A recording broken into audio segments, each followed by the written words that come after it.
Pessoal, bom dia. Essa aqui é uma aula relâmpago relacionada à disciplina de projetos, tá? Que é aquela disciplina que não é todo mundo que faz, só o pessoal do nono semestre, tá ok? E que diz respeito à, à realização do TCC. E na data de amanhã, o tópico da gente é fontes primárias, que é uma coisa muito simples. Então, vão ter somente dois slides aqui. E a gente tem esse conceito de fontes primárias. E o que é isso? Eu coloquei aqui a definição para que todo mundo fique com esse registro aqui. É sempre, a gente pode dizer, a informação original, né? Pode ser um documento histórico, pode ser uma gravação ou pode ser um dado de pesquisa, que é o que nos interessa aqui quando se trata de ciência. Mas é a fonte original de alguma coisa. Por que a gente fala fonte original? Porque a partir do momento que a gente divulga uma informação, essa informação ela é repassada sucessivas vezes por diversos canais diferentes. E nessa passagem eu posso ter ruído, eu posso ter distorção, eu posso ter até manipulação dessa informação. Ou posso ter simplesmente mera interpretação. Então, quando a gente ouve uma informação, é sempre importante pensar se ela é uma informação muito relevante, se ela está vindo de uma fonte primária. Dá para a gente imaginar isso se a gente considerar a questão de fofocas, por exemplo. Então, alguém disse que fulano disse que ciclano fez. A gente sempre desconfia dessas coisas, né? Porque a gente sabe que as pessoas têm uma tendência a aumentar as coisas. E se a gente tem prudência, o que a gente faz? Olha, eu prefiro conversar com o próprio sujeito que fez. Ele é a fonte primária, vamos dizer assim, e ele vai poder dissipar qualquer dúvida em relação a mal-entendidos, a interpretações ou a manipulações de uma informação. No mundo científico, isso também pode acontecer, mas é claro que isso não é tão comum e tão frequente como é na boataria do boca a boca. Mas a gente tem, às vezes, autores que interpretam outros de formas que podem ser equivocadas. E em ciência, a gente sempre considera que a primazia é da fonte primária. Então, se você está construindo um texto e você vai citar uma informação, o ideal é que você pegue o autor que produziu aquela informação. Esse é o ideal.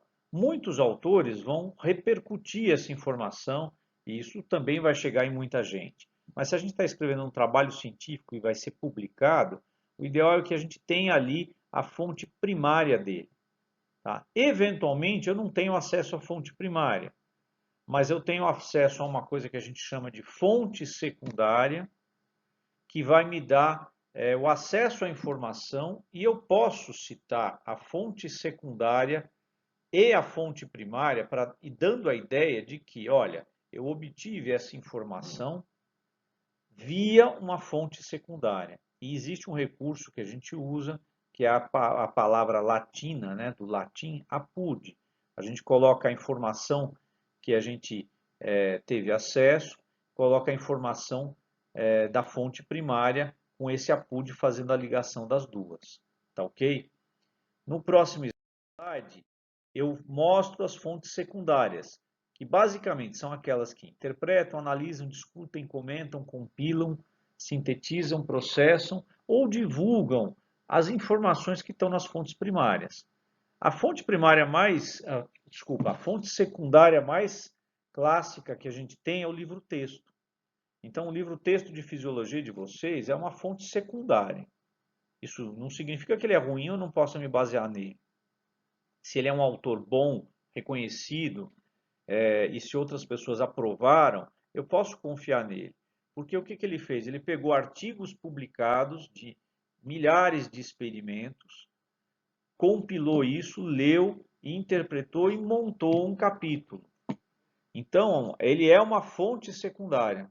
É extremamente importante, é respeitável, mas não é a fonte primária de conhecimento. A fonte primária de conhecimento, por exemplo, de fisiologia, está em experimentos feitos em laboratório. Tá? Artigos de revista de divulgação também são fontes secundárias. Aí, revista de divulgação, não é revista científica propriamente dita, né? As revistas científicas indexadas são aquelas que só publicam informação original revista pelos pares. Revistas de divulgação, elas não necessariamente publicam informação original. Aliás, frequentemente não. Então, a gente considera uma fonte secundária. Ensaios críticos, enciclopédias, notícias que saem na imprensa e revisões bibliográficas são consideradas também fontes secundárias. E eu coloquei até observação, né? Não é porque tem um nome secundária que essas fontes devem ser desprezadas. Elas são extremamente importantes, tá ok? E a gente usa na bibliografia de um TCC, de um trabalho científico, tá ok?